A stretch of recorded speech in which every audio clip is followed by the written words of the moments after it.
Já conversámos com Pedro Monteiro, da Cáritas Centro Paroquial da Gafanha da Nazaré, também com Ricardo Fino, por conta do espetáculo de amanhã, Canções Tardias, 9 da noite, Fábrica das Ideias da Gafanha da Nazaré, também acompanhado em palco com Pedro Almeida, Joana Soares, Ana Bacalhau. Já oferecemos 2 convites duplos, parabéns aos nossos vencedores. São eles o Pedro Miguel Senos e Mário Maio. Agora está mais que na hora, rapaziada. André Ferreira e Francisco Gomes, bom dia. Bom dia. Bom dia, Maria João. Bom dia, Francisco. Preparadinhos para fazer mais uma bela fornada de novos amigos? Sempre. Fazer amizades é a nossa especialidade desde 1755. A altura do terremoto, não é? Ora bem, então o microfone é todo vosso. Bom trabalho. Obrigado, Maria João. Mais uma vez, bom dia a ti, bom dia também ao André, bom dia a todos os ouvintes. Aqui, para começar este programa, como nosso primeiro ponto prévio, salientar que decorre uma campanha iniciada no Brasil e que infelizmente é maior no Brasil do que em Portugal, chama-se Setembro Amarelo. É um mês dedicado, o mês de setembro é um mês dedicado à luta e à promoção anti-suicídio, ou seja, em relação a questões de doenças mentais do foro mental e não só problemas do foro mental, qual for a designação mais correta, que eu não sei, mas que e o objetivo é prevenir e impedir as pessoas de cometerem este ato. Em Portugal também existe, esta campanha não é muito forte, mas existem diversos números aos quais as pessoas podem recorrer. Logicamente as pessoas devem pedir ajuda psicológica aos profissionais de saúde ou pedir ajuda a quem mais próximo está deles, se sentirem que estão a chegar a este momento, mas existem linhas ao qual se pode recorrer para se pedir ajuda. Neste caso, toda a gente deve estar atenta, como é lógico que eu rodeio as pessoas, deve estar atenta para perceber os sinais, mas também aqui para alguém que sinta neste momento, por favor, que contacte alguma das linhas que existe, porque uma vida é sempre maior e mais importante que tudo. Exatamente, faço minhas as palavras do Francisco. Eu, infelizmente, não sei o número de cor para podermos estar a dizer aqui, mas pesquisem-no, porque acredito que ligando a este número, alguém vos há de atender e vos há de ajudar. E se vocês estão ligados, já estão a fazer o melhor pela vossa vida, porque o suicídio nunca é a resposta para nada. Portanto, como o Francisco disse, se estiverem a passar por essa situação, vocês próprios se deem conta, liguem para este número e aproveitem a vida, porque ela é a melhor quando se vive. Exatamente, e agora, já passando para outro tema, vamos falar de Cristiano, para outro ponto prévio, vamos falar de Cristiano Ronaldo Santos Aveiro. Rapidamente, o craque português vai voltar ao United numa semana mágica para Cristiano. Primeiro, no início da semana, pensava-se que ele iria trair o United, que o Londres esteve entre 2003 e 2009, ele se apresentou ao futebol mundial, tendo inclusive ganho, ou cimentou o jogador que é. Tendo ganho inclusive a primeira boladora, acho que em 2008 ia a serviço do Manchester.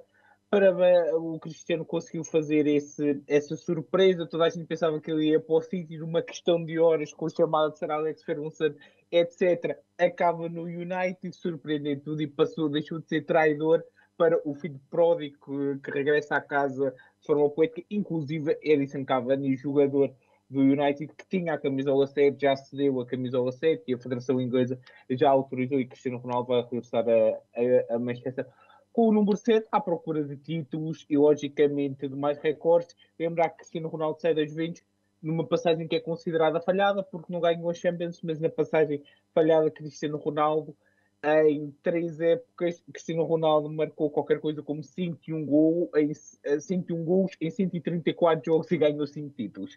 Por isso, se todos os jogadores pudessem dizer que a sua passagem é falhada por um clube, tinha estes números. E também conseguiu na passada quarta-feira bater o recorde e tornar-se o maior jogador masculino de marcador de sempre de seleções. No feminino e no masculino é uma jogadora canadiana que tem 184, 186 gols, uma coisa assim, mas no masculino passou o jogador iraniano Ali Day, que tinha o seu recorde em 109 gols, de uma forma épica, como não deixaria de ser possível. Portugal estava a perder até os 89 minutos e depois duas cabeçadas de Cristiano Ronaldo levaram Portugal à vitória e à quebra de recorde.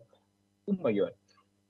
Sim, a ida de Manchester foi chamado, faz o pisca para a direita, vai para a esquerda, e um bom regresso também do Ronaldo à velha casa onde o viu nascer, por assim dizer, na Europa, e depois, claro, o enorme recorde e o enorme jogador que ele é, e que já toda a gente sabe que ele é, e portanto aqui parabéns por ter marcado aqueles 2 excelentíssimos golos, ter passado o recorde e ter dado a vitória e nos ter garantido para já o primeiro lugar no grupo de qualificação para o Mundial, e esperemos que aí nos mantenhamos. Agora ele voltou para a Inglaterra, a Federação dispensou porque ele não pode jogar o próximo jogo oficial, mas a verdade é que é para aproveitar também para se mostrarem outros jogadores na seleção, mas que é um grande marco que o Ronaldo bateu, é um grande marco, e ele na Flash Interview a perguntar no que é que há mais para bater, é dele coisas que ele agora só quer é bater recordes. Só uma coisa rápida, para as pessoas que dizem que a seleção joga melhor sem o Cristiano Ronaldo, não existe equipa no mundo que jogue melhor sem um tipo que marque assim de um gol. Não existe. Não existe. Diga o que Exatamente. disserem, não existe. É importante ter isso em atenção.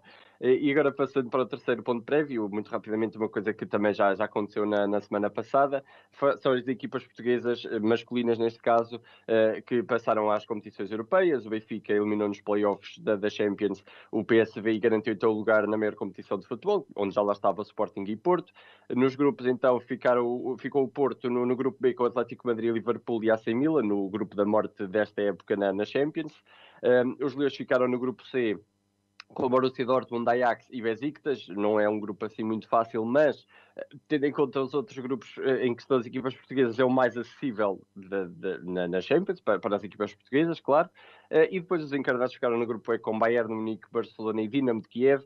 É quase uma espécie de segundo grupo da morte. Se não estivesse ali o Dinamo, era um segundo grupo da morte. E aqui então as equipas portuguesas na Champions. Na Liga Europa, o Braga também já estava à espera do sorteio, já tinha entrado diretamente para a fase de grupos. E até parece que a espera até nem foi má pelo sorteio. Então o Braga fica no grupo F da competição com Estrela Vermelha, Ludogorets e Midtjylland. Vendo outras equipas que estavam presentes nesta competição, até nem calharam uns adversários assim tão maus à equipa portuguesa. E depois lamentar, claro, que na nova competição de clubes, a Liga Conferência, as equipas portuguesas acabaram por cair por terra na segunda mão, apesar das vitórias que conseguiram na primeira mão. O Santa Clara e o Passos Ferreira não conseguiram segurar essas vantagens. Santa Clara caiu frente ao Partizan, que conseguiu dar a reviravolta por 2-0, e fazendo o total de 3-2 nas duas mãos, e o Passos Ferreira, que tinha vencido por 1-0 ao Tottenham, acabou também por perder na segunda mão, e então assim Portugal fica com 4 equipas, e espero que este ano seja então uma grande competição, uma grande Europa para Portugal, porque também precisamos já há muito tempo. Sou Francisco. Desculpa, não tinha ligado o som, peço desculpa a toda a gente. Rapidamente sobre isto, começando por baixo para cima, isto é, pela Taça da Liga da Europa, como gosto de chamar, à Taça Confederações, ou Taça das Confederações, ainda não percebi Das como é que conferências. da conferência, não percebi como é que aquilo se chama, já vi tantas formas escritas, mas o Passo Ferreira contra o Tottenham era mais ou menos esperada esta eliminação, apesar de uma primeira mão épica era mais ou menos esperado. O Santa Clara ficou claramente um sabor amargo na boca, a equipa do Santa Clara tinha argumentos para passar o seu adversário, infelizmente não conseguiu, acontece no futebol, é seguir em frente. Em relação à Liga Europa e ao Braga, um grupo extraordinário para o Braga tem capacidade para passar este grupo. Parece-me a mim que a discussão vai ser entre o Estrela Vermelha e o Sporting Clube de Braga. Em relação à Champions League, as coisas não foram assim tão simpáticas para as equipas portuguesas. O Futebol Clube Porto, sem dúvida, no pior grupo, pode surpreender e é ter nunca assim o fizesse, mas parece muito difícil para os Dragões. O Sporting tem um grupo até simpático, apesar da dificuldade, são adversários mais ou menos no mesmo nível, tirando o Dortmund, há muitas hipóteses para os Leões conseguirem seguir na Liga dos Campeões, e o Benfica está num grupo complicado, é certo, tem a partida de teoria hipótese de discutir o segundo lugar, parece-me com este Barcelona que está um bocadinho fraquinho, mas o Benfica na Champions, a capacidade do Benfica se complicar a si próprio na Champions é enorme, por isso está tudo assim mais ou menos misterioso como é que vai acontecer. Rapidamente aqui 2 notas sobre o desporto feminino. Pessoal, na próxima quinta-feira apoiar a equipa feminina do Sport Lisboa e Benfica, que vai discutir a passagem à fase de grupos da Liga dos Campeões Feminina, e parabéns à equipa do Sporting Clube de Portugal, que no passado sábado venceu por 2-0 a final da Supertaça Feminina contra o Benfica. Também parabéns à equipa leonina por esse título. E agora passando para os nossos temas rapidamente, falando de Ruben Semedo e Benjamin Mendy, os dois mais ou menos com casos parecidos, ambos foram detidos por violação, com algumas diferenças entre os casos, é certo. O defesa central português que está neste momento a jogar no Olympiacos na Grécia foi detido depois de uma queixa feita por uma menor de idade, uma jovem de 17 anos, acusou o Ruben Semedo e outro homem de a terem violado e a terem forçado a ter relações íntimas. Já o Ruben Semedo acho que já está em liberdade, ou pelo menos terá que pagar uma fiança. Vai ser libertado, desculpa interromper, vai ser libertado mediante o pagamento de uma fiança no valor de 10 mil euros. Não tinha percebido bem da notícia que eu vi. O título estava um bocadinho, o texto estava um bocadinho confuso, não percebi com o qual, se eu já tinha pago ou ainda não tinha pago. Obrigado, André. No caso do Benjamin Mendy, isto aqui é acusado por 3 crimes, 2 de violação e 1 de abuso sexual, por 3 mulheres diferentes, 2 maiores e uma menor de idade. O jogador do Manchester City encontra-se também detido numa prisão em Inglaterra. Neste momento ainda não foram avançados de fiança. Ele será apresentado novamente a juiz dia 10. E aqui, rapidamente, para concluir este caso, os próprios clubes tiveram decisões diferentes.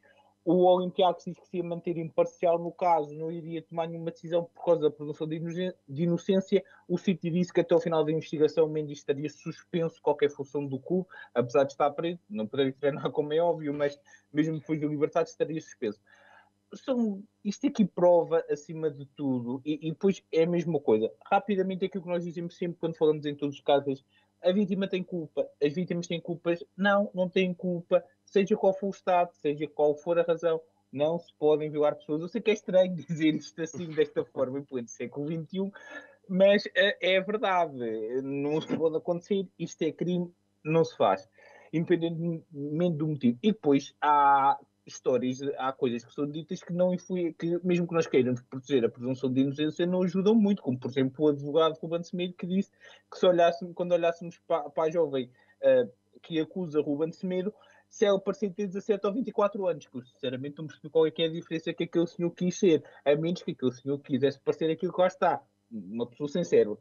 Mas é inacreditável como é que este caso costuma acontecer, como é que pessoas continuam a fazer estes atos e, acima de tudo, como é que as pessoas continuam a correr sempre os mesmos textos de ela é que pediu e tal. Não pediu, porque se é uma violação, é crime, houve um não, é crime e nunca pode acontecer nem ser visto de outra forma. Temos que parar com esta história, de Deus inocentáveis de tudo, e temos que perceber acima de uma coisa, temos que criar condições para que estas mulheres, e não só, homens também, seja lá quem for vítima destes crimes, possa denunciá-los sem ter a sociedade toda a apontar para eles e culpá-los a ele e não aos verdadeiros culpados. Aos atores, neste momento, alegados atores, mas aos autores dos crimes.